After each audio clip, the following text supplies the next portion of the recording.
आइए छात्रों, आज बात करते हैं इस YouTube चैनल के ऑनलाइन क्लास के माध्यम से 10वीं वर्ग के अध्याय 3 दो चर वाले रैखिक समीकरण युग्म pair of linear equations in two variables.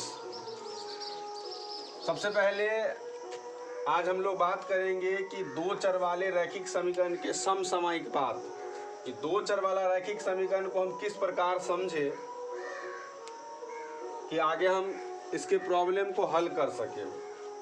तो सबसे पहले आप ध्यान दीजिए आज के क्लास में कि हम इससे पहले कक्षा 9th में आप लोग पढ़ चुके, हम पढ़ाए भी थे कि एक चर वाला रैखिक समीकरण को हल करना।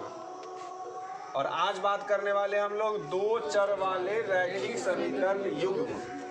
पहले समझ लीजिए, दो मतलब टू, चर तो जानते ही हैं, और वाले रैखिक, रैखिक का मतलब होता है जिसकी घात एक, और समीकरण समझते ही हैं। युग्म का मतलब होता है जोड़ा, पेयर का मतलब होता है जोड़ा।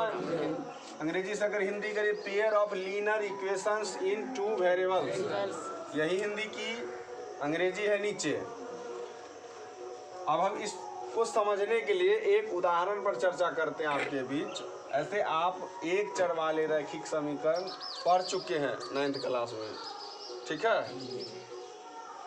लेकिन दो चर वाले रैखिक समीकरण नहीं पढ़े हैं। तो आज हमारे लिए एक नया चैप्टर होगा, आपके लिए नया चैप्टर है कि दो चर वाले रैखिक समीकरण युग्म क्या होता है। पहले तो हम लोग ये समझ लें, मान लीजिए कि इसमें से कोई लड़का, कोई भी है, कोई भी नाम का लड़का है, जैसे कि राहुल नाम लेते हैं हम, कि राहुल एक दुकान, मिठाई के दुकान पर जाता है, और राहुल को घर से कहा जाता है कि जाओ, मान लीजिए उसके घर पे मेहमान आया या किसी कारणवश उसको दो तरह का मिठाई लेना है। सपोज कर लीजिए कि उसे लड्डू भी लेना है और रसगुल्ला भी लेना है। यदि मान लीजिए कि लड्डू और रसगुल्ला खरीदने के लिए हो गया, काहे हंस रहे हो तुम? हाँ, हंसने की इसमें जरूरत है? तो राजीव लड्डू और रसगुल्ला खरीदने के लिए एक मिठाई की दुकान पर जाएगा, या फिर राहुल, कोई भी नाम का लड़का हो सकता है, लड़की हो सकती है, तो रसगुल्ला भी खरीदना है और लड्डू भी खरीदना है। लेकिन अब समझिए, ये तो समझ गए कि लड्डू भी खरीदना है, लड्डू एवं रसगुल्ला, इसी तरह लिखाएगा। हो मुंह में पानी नहीं ना आया है किसी को अभी? हाँ, हो जाता है कई बार, रसगुल्ला का नाम लेने से मुंह में पानी भी आ जाता है। तो लड्डू और रसगुल्ला खरीदना है, इसको एकदम समझना है, एकदम तोड़ तोड़ के। अब आगे कि वह रसगुल्लों की संख्या का दुगुना लड्डू खरीदना चाहता है। वह कैसा खरीदना चाहता है कि जितना वो रसगुल्ला खरीदेगा उसका दुगुना खरीदेगा लड्डू। मान लीजिए कि एक रसगुल्ला खरीदे तो दो लड्डू खरीदे, मान लीजिए, या फिर दो रसगुल्ला खरीदेगा तो लड्डू खरीदेगा। नहीं समझे? देखिए, सिंपल सी बात है कि दो तरह का मिठाई लेना है, ठीक है, लेकिन अगला जो फर्स्ट शर्त है वो ये है कि रसगुल्ला जितना खरीदेगा उसका दुगुना उसे लड्डू खरीदेगा। मान लीजिए कि वह मेहमान के नाश्ता में चाहता है कि रसगुल्ला से दोगुना हम लड्डू दें, तो उसी हिसाब से उसको खरीदना पड़ेगा। तो ये बात, दूसरा बात यह है कि लड्डू, रसगुल्ला से दोगुना खरीदना है लड्डू, या फिर ऐसे भी समझ सकते हैं कि लड्डू से आधा खरीदना है रसगुल्ला। नहीं समझे? जैसे रसगुल्ला से दुगुना खरीदना है लड्डू, तो हम इसको ऐसे भी तो बोल सकते हैं कि रसगुल्ला का आधा खरीदना है लड्डू। यानी अगर रसगुल्ला खरीद ले 4 तो लड्डू खरीदेगा 8। क्या जी? अगर रसगुल्ला खरीदे 5 तो लड्डू खरीदेगा 5। नहीं होगा जी? या फिर मान लीजिए कि लड्डू खरीद रहा है 10 तो रसगुल्ला खरीदेगा 5। तभी ना जो शर्त कह रहा है वो फॉलो होगा। एक बार फिर से गौर कर लीजिए इस पर, चूंकि उदाहरण समझ लीजिएगा तो रैखिक समीकरण युग्म जो है आप आसानी से समझ सकते हैं कि वह रसगुल्ला का दुगुना लड्डू खरीदना चाहता है। तो हम एक स्टेप में और लिख देते हैं, ये फर्स्ट ये सेकेंड। रसगुल्ला का दो गुना लड्डू खरीदेगा। अब चलिए तीसरा स्टेप में समझिए। एक लड्डू की कीमत 2 रुपया है, मतलब लड्डू की कीमत मालूम है, इसमें दिया हुआ है इस उदाहरण में कि एक लड्डू है ना बराबर 2 रुपया, ये कंफर्म हो गए। और एक रसगुल्ला का 5 रुपया, इसी में हम लिख देते हैं एक रसगुल्ला बराबर 5 रुपया। ठीक है, यानी 2-3 बात हम लोग समझ गए हैं। और इसको खरीदने के लिए वह 24 रुपया खर्चा करता है। टोटल वो कितना खर्चा करता है? 24। तो कुल खर्च जो है इसका, कुल खर्च कितना हुआ? 24 रुपया। एकदम क्लियर करिए इसको, इस उदाहरण को कि राहुल नाम का एक लड़का है जो मिठाई के दुकान पर जाता है। ठीक है, उसे 2 तरह का मिठाई लेना है, लड्डू भी लेना है, रसगुल्ला लेना है। यहाँ तक क्लियर है? क्लियर है ना? अब आप भी जाते हैं कहीं मार्केट कुछ खरीदने, तो माँ या आपके पिता, जो भी आपके भाई है, आपके अभिभावक है, वो कहते हैं ना ये इतना ले लेना, वो उतना ले लेना। उसी टाइप से उनको भी कहा गया होगा। तो उनको ये बताया गया कि जितना आप रसगुल्ला लीजिएगा उसका दुगना लड्डू ले लीजिए। हो सकता है इस बात को आप ऐसे भी समझिए कि आप जितना लड्डू लीजिएगा उसका आधा रसगुल्ला लेना। क्या दिमाग लगाना। यदि मान लीजिए कि मेरा उम्र 30 वर्ष है और आपका उम्र 15 वर्ष है, तो आप मेरे से आधा है, हाफ है, मेरे उम्र का हाफ है आप ये भी कह सकते हैं कि सर आप हमारे उम्र का दुगुना। वही बात यहाँ पर है। तो ये समझ चुके हैं, ये बात समझे? दूसरी बात है कि एक लड्डू 2 रुपया में आता है और एक रसगुल्ला 5 रुपया, और इस कार्य के लिए वो कुल 24 रुपया खर्च करता है ना। अब सबसे पहले इस सवाल को बनाने के लिए हमें करना क्या होगा, हम कुछ ना कुछ मूल्य मान लेंगे। ठीक है, ऐसे भी उद्देश्य ही है मेरा कि हमारा समीकरण 2 चर में होना चाहिए। तो हम लिख लेते हैं कि मान लिया कि या माना कि, ठीक है, लड्डू का मूल्य, एक लड्डू का मूल्य x रुपया तथा एक रसगुल्ले का मूल्य y। नहीं समझे? हम मान के चलते हैं कुछ भी x y में, या a भी मान सकते हैं आप। तो मान लेंगे कि माना कि, क्या मानिएगा?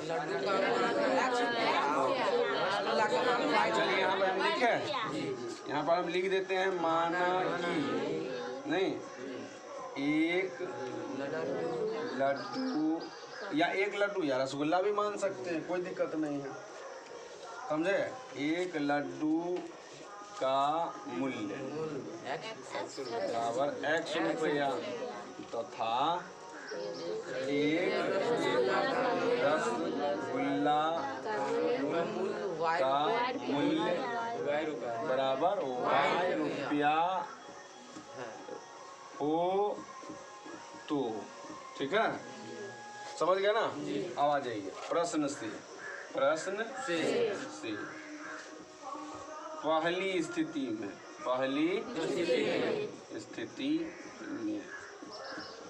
पहली स्थिति क्यों कह रहे हैं कि 2, देखिए स्थिति बना के पढ़ेंगे तो समझ में। पहला तो ये शर्त है कि रसगुल्ले का 2 गुना लड्डू खरीदना। ठीक है, रसगुल्ले का 2 गुना क्या खरीदना है? एक चीज समझिए कि रसगुल्ला बराबर लड्डू कैसे होगा। जैसे हमारा उम्र 30 वर्ष है और आपका उम्र 15 वर्ष है, तो दोनों आदमी का उम्र बराबर कैसे होगा? दो चर वाले रैखिक समीकरण में माइंड को थोड़ा और डेवलप करना होगा आपको। आप ये नहीं सोचिएगा कि सर आपका उम्र 30 वर्ष है, मेरा उम्र 15 वर्ष है, तो कैसे बराबर होगा। ठीक, उसका लिए मान लीजिए कि यदि हम अपने उम्र में 2 से अगर भाग दे दें तो आपकी उम्र के बराबर नहीं हो गए हम, या नहीं तो आप अपने उम्र को 2 से गुना करें। बराबर करने का ये तरीका है कि मेरा उम्र कितना है 30 वर्ष, आपका उम्र कितना है 15 वर्ष, तो क्या संबंध हुआ, हमसे आप क्या हो गए, आधा हो गए, और आपसे हम क्या हो गए, 2 गुना हो गए। तो आप चाहते हैं कि दोनों आदमी का उम्र बराबर हो जाए। कैसे होगा बराबर, तो सोचिए कि यदि 2 काम करेंगे हम, अगर गुनी कहे तो गुना करके भी बराबर होता है और भाग करके भी बराबर होता है। जोड़ कहे तो जोड़ के भी बराबर होता है, घटाव करके भी बराबर होता है। समझ गए ना। तो आपके उम्र को हम क्या करेंगे, 2 से गुना कर सकते हैं। तो आपका भी 15 दूनी 30, मेरा है 30, बराबर हो गया। समझना है, तब हम इसको समझाएंगे।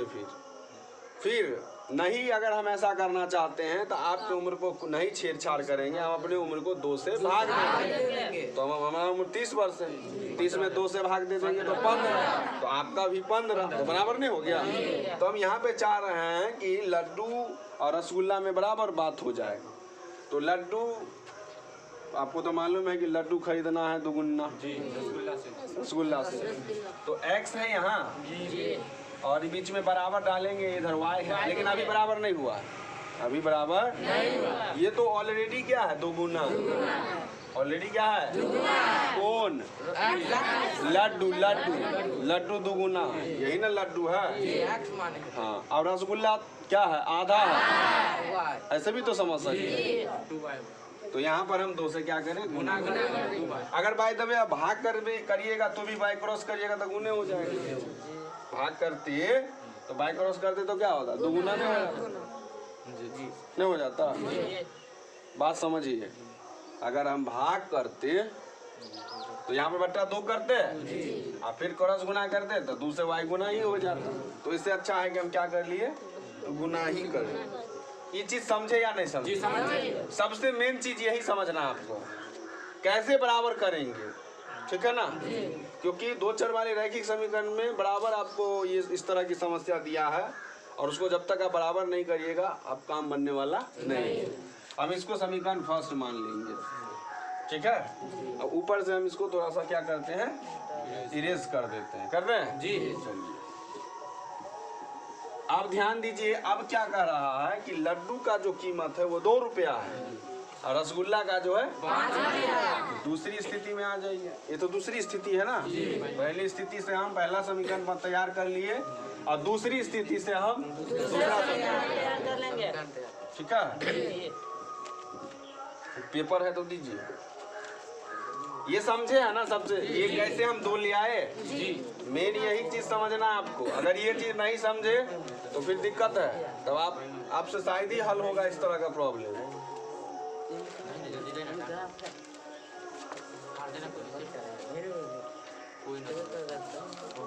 अब आगे देखिए, दूसरी स्थिति में देखिए,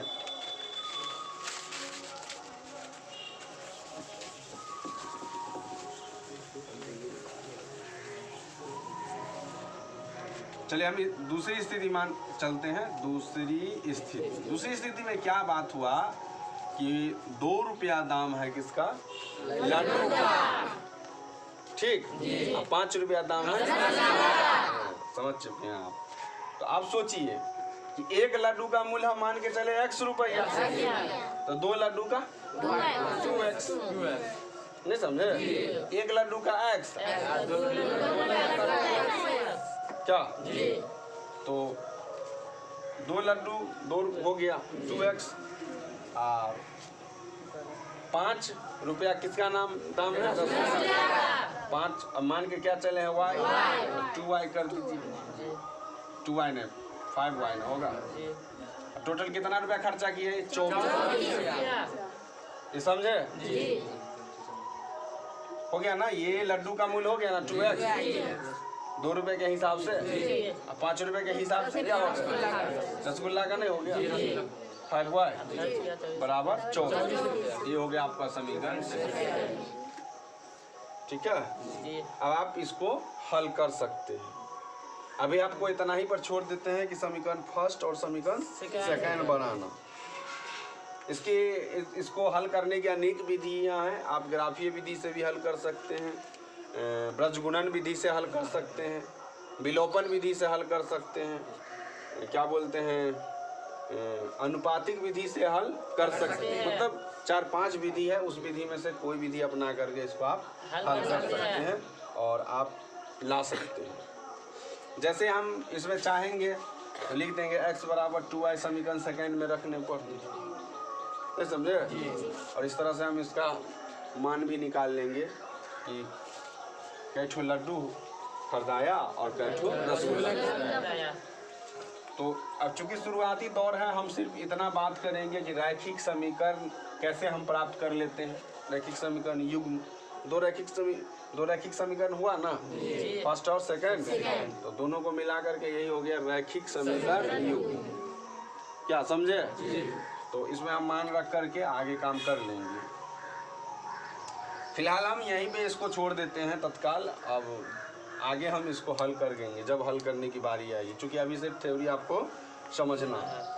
अब हम बात कर लेते हैं कि दो चर वाले रैखिक समीकरण, इसको गौर से समझिएगा। दो चर वाला रैखिक समीकरण, यहाँ पर ax plus by plus c equal to 0। A B C, यहाँ ध्यान दीजिए, ए बी और सी, ये यहाँ है,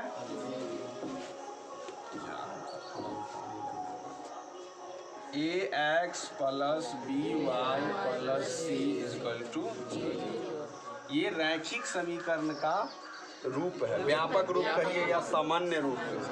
ठीक है, यहाँ पर ए बी और सी बराबर कोई भी वास्तविक संख्या, कोई भी वास्तविक संख्या। वास्तविक संख्या जानते हैं ना, परिमेय और अपरिमेय संख्या का जो समुच्चय होता है उसे क्या बोलते हैं? वास्तविक संख्या। लेकिन एक और शर्त है कि a इक्वल नॉट 0, ठीक है, और b इक्वल नॉट 0, ठीक है ना, b इक्वल नॉट 0, ठीक है। मतलब a के स्थान पर 0 नहीं होना चाहिए और b के स्थान पर भी 0 नहीं होना चाहिए।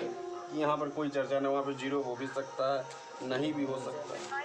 तो आप इस चीज़ को समझ लीजिए, ठीक है, कि ये दो चर में रैखिक समीकरण कैसे है। देखिए, ये जो x है ना, ये चर है ना, ये y है ना, ये चर है, और ये अचर है। आप द्विघात बहुपद में ऐसा पढ़े क्या? लेकिन द्विघात बहुपद में क्या था? एक चर में था, दो चर में नहीं था, एक चर में था। यहाँ दो चर में, एक चर x हुआ और एक चर y, वो हुआ ना, दो चर। रैखिक हम इसलिए बोलेंगे क्योंकि इसका घात कितना? एक है। इसमें ऐसा तो नहीं है कि दो घात है कहीं, कि है एक है। तो एक मतलब रैखिक बहुपद पढ़े हुए हैं, तो रैखिक समीकरण भी उसी टाइप से समझ लीजिए। तो यही है आपका व्यापक रूप रैखिक समीकरण का। युग्म का भी बात नहीं कर रहे हैं। अब जैसे हम कुछ उदाहरण दे देते हैं, पहले हम पहला समीकरण समझेंगे तब ना दूसरा, तो दोनों इसी रूप का होता है। जैसे यहाँ पे हम यहाँ से एक उदाहरण लेते हैं बुक से, 2x प्लस 3y प्लस 5 बराबर 0। कोई दिक्कत नहीं, एक उदाहरण हो गया, इसी पर नसीठ है हो। अब यहाँ पर देखिए, x से x मिल रहा है, y से y मिल रहा है, c तो अचर पद होता है। क्या ये दोनों चर के साथ है, ये अचर है, यहाँ पर लिखा हुआ आपको देख लीजिए। और a के जगह पर कह रहा था फॉलो करने के लिए कि नॉट 0, तो सही बात है, 0 नहीं है, 2 है।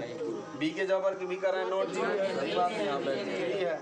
और c तो स्वतंत्र है, उताचर है, वहाँ पे कुछ भी हो सकता है।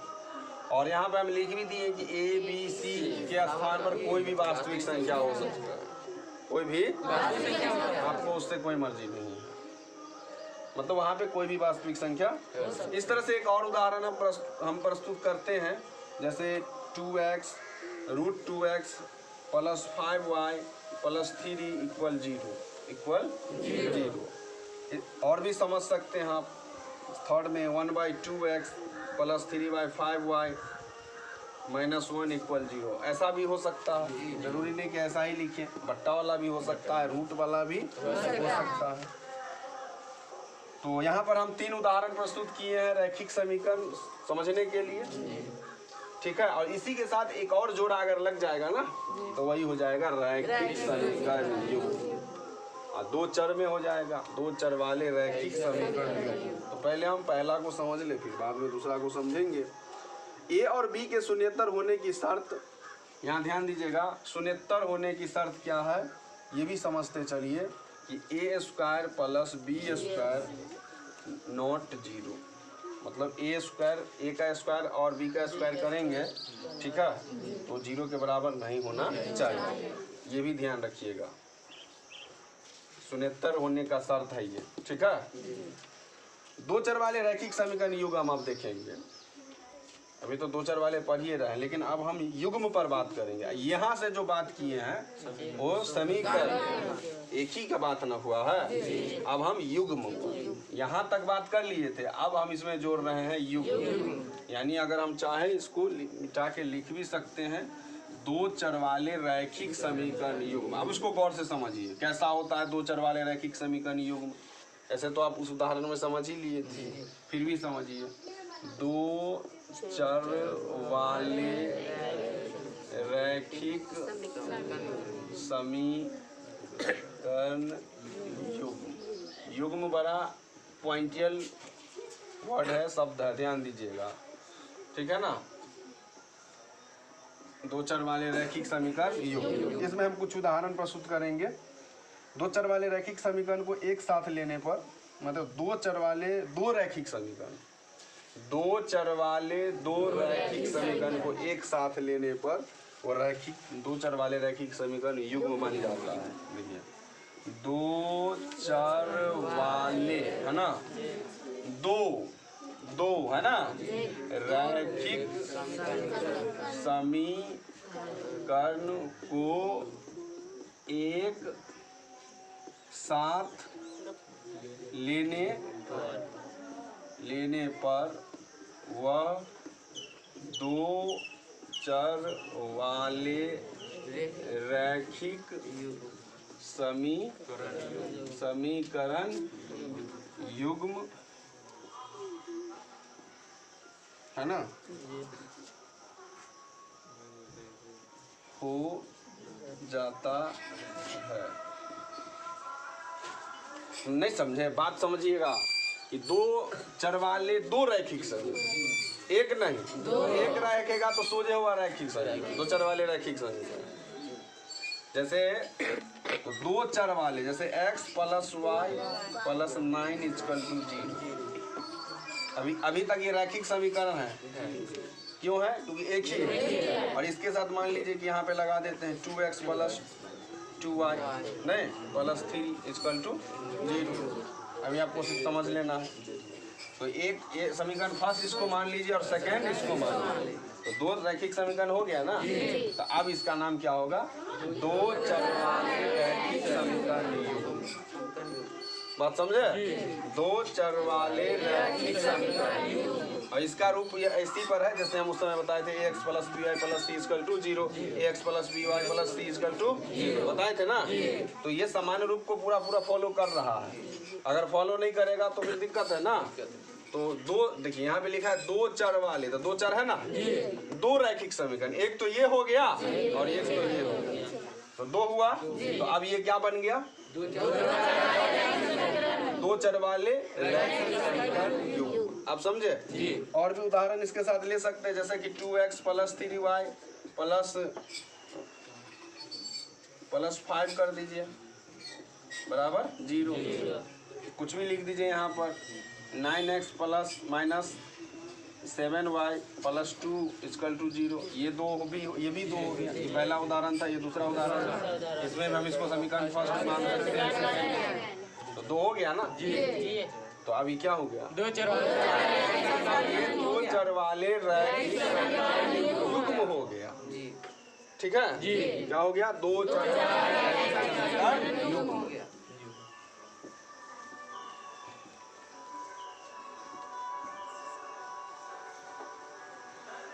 अब इसे आगे देख लेते हैं हम।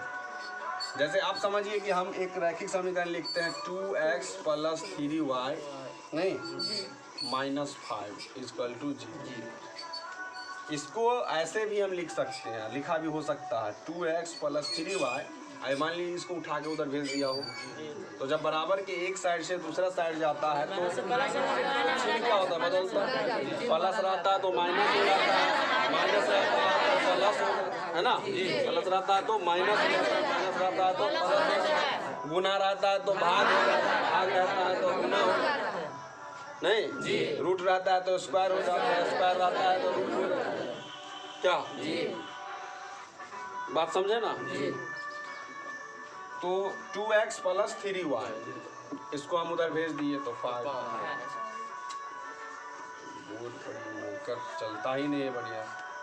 ये भी समीकरण इस तरह से भी समीकरण फर्स्ट लिख सकते हैं। या मान लीजिए एक और है कि 3x - y नहीं -y + 9 या -9 कर लीजिए बराबर 0। ऐसे भी हम इसको कर सकते हैं 3x - y = 9। ये समीकरण सेकंड। तो इसी आपको बराबर के उस साइड भी हो सकता है, ठीक है। तो इसमें आपको घबराना नहीं है। ये बराबर के इस आप चाहेंगे तो फ्री साइड ले आइए, प्लस रहेगा तो माइनस क्या नहीं समझे। इस साइड से उस साइड, उस साइड से इस साइड। तो ये कोई बड़ी बात नहीं थी, समझ चुके होंगे।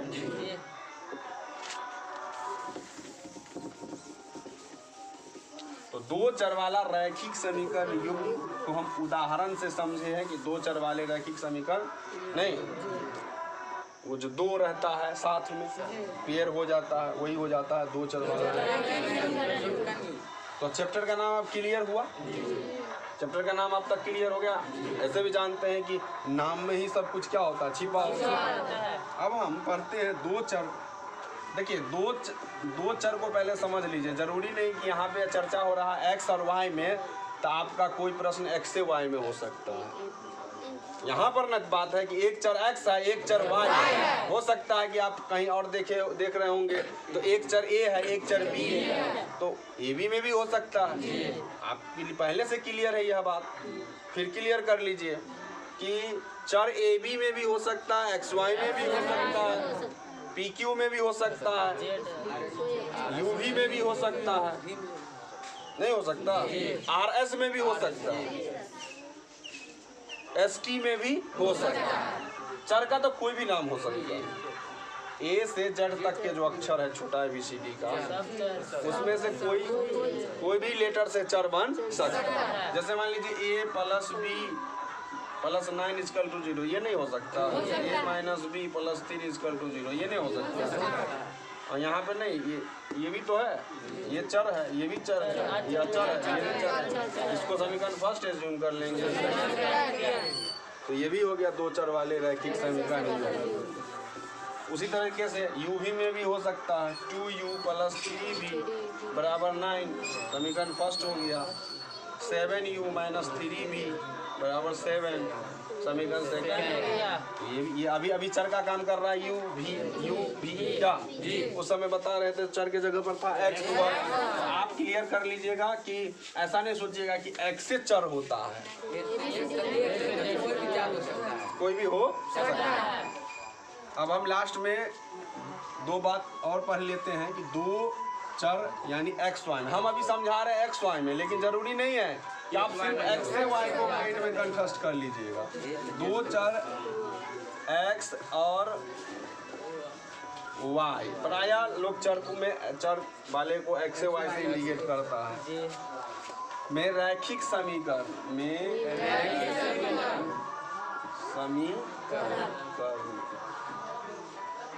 रैखिक समीकरण युग्म का, यहाँ से लिख देते हैं, युग्म का व्यापक को हुआ सामान्य बोलते हैं।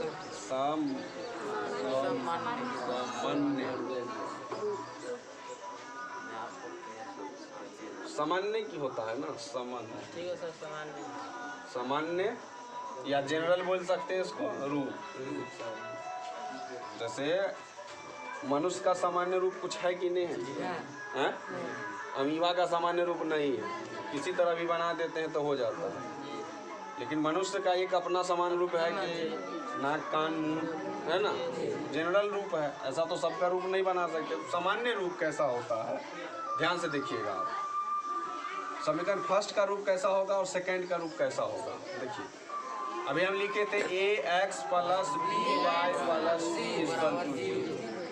अभी फर्स्ट के लिए हम यहाँ पे 1 लगाएंगे, यहाँ पर भी 1 लगाएंगे, यहाँ पर तो a1x plus b1y plus c1 equal to 0। ये समीकरण फर्स्ट का सामान्य रूप हो जाएगा। ठीक है, आप इसमें गौर से समझ लीजिए। फिर सेकंड का a2x plus b2y plus c2 बराबर 0। ये समीकरण कई बार परीक्षा में यही पूछता है, 4 ऑप्शन करके कि 2 चर वाले रैखिक समीकरण युग्म का निम्नलिखित में सामान्य रूप है या व्यापक रूप है।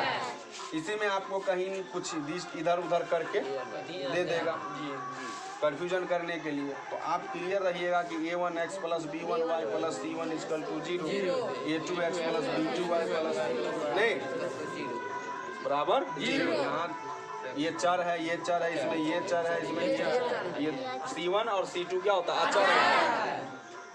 अब कोई भी 2 चर वाला रैखिक समीकरण होगा तो इसी रूप का होगा। ये हो सकता है कि c बराबर के उस साइड हो, c बराबर के यहाँ माइनस हो, यहाँ भी माइनस हो सकता है। तो आप प्लस माइनस पर इतना ये नहीं करना है, वहाँ पे प्लस हो सकता है, माइनस भी हो सकता है। जैसे पहले बताए थे बट्टा में भी हो सकता है, रूट में भी हो सकता है, दशमलव में भी हो सकता है। 0.2x प्लस 0.3y प्लस 0.9 ऐसा भी तो हो सकता है ना। तो ये सब क्लियर कर लेंगे।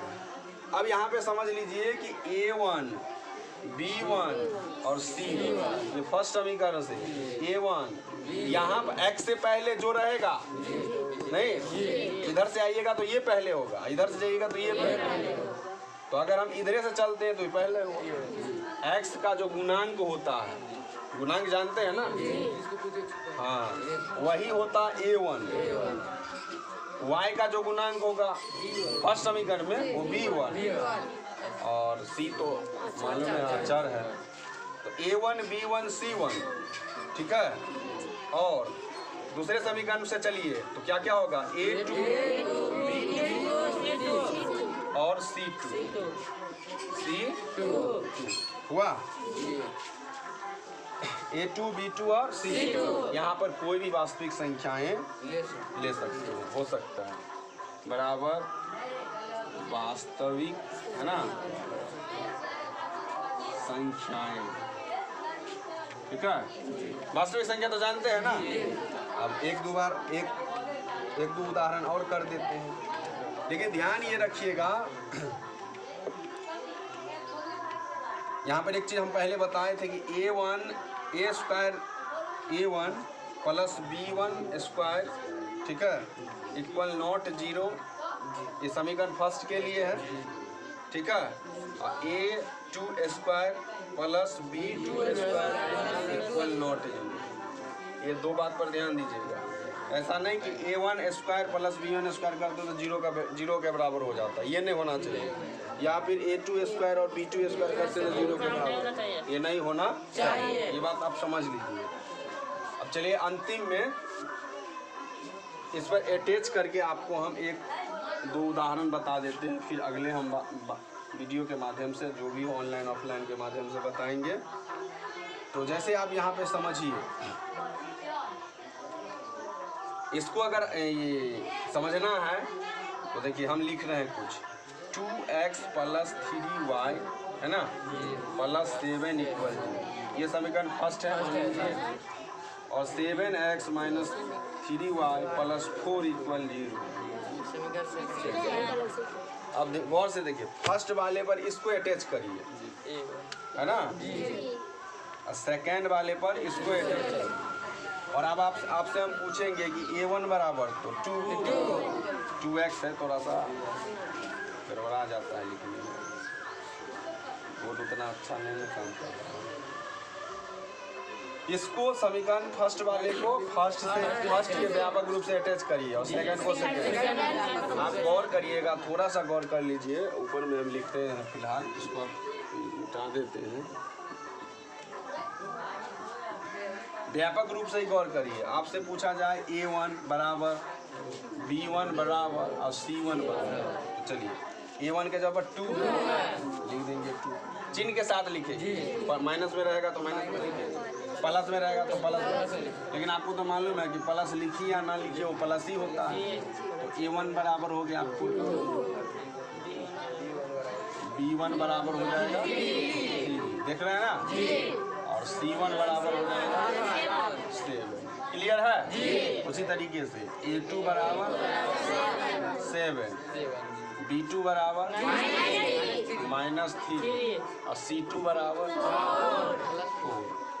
क्या डायरेक्ट 4 मत बोला कीजिए, +4 लिखना है, सीधा 4 लिखना है, या प्लस के साथ भी लिख सकते हैं आप। एक और उदाहरण हम दे देते हैं अपने मन से, जैसे कि यहाँ पे हम लिख रहे हैं, इसमें भी समझ लीजिएगा। 3x प्लस नहीं माइनस वाला कर लेते हैं, y + 2 = 0 समीकरण फर्स्ट है मान लो, और 9x - 3y + 7 = 0 समीकरण सेकंड का है। अब इसमें आपको A1 B1 C1 A1 B1 C1 A2 B2 C एकदम क्लियर है ना?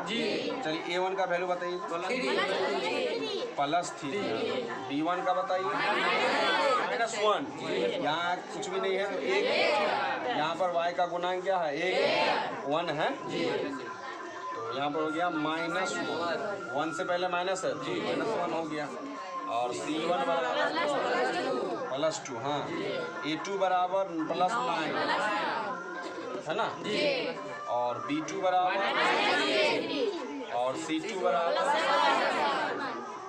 +7। क्लियर है? तो इसके आगे हम लोग अगले वीडियो या ऑनलाइन ऑफलाइन के माध्यम से बात करेंगे। तब तक के लिए आपसे विदा चाहेंगे।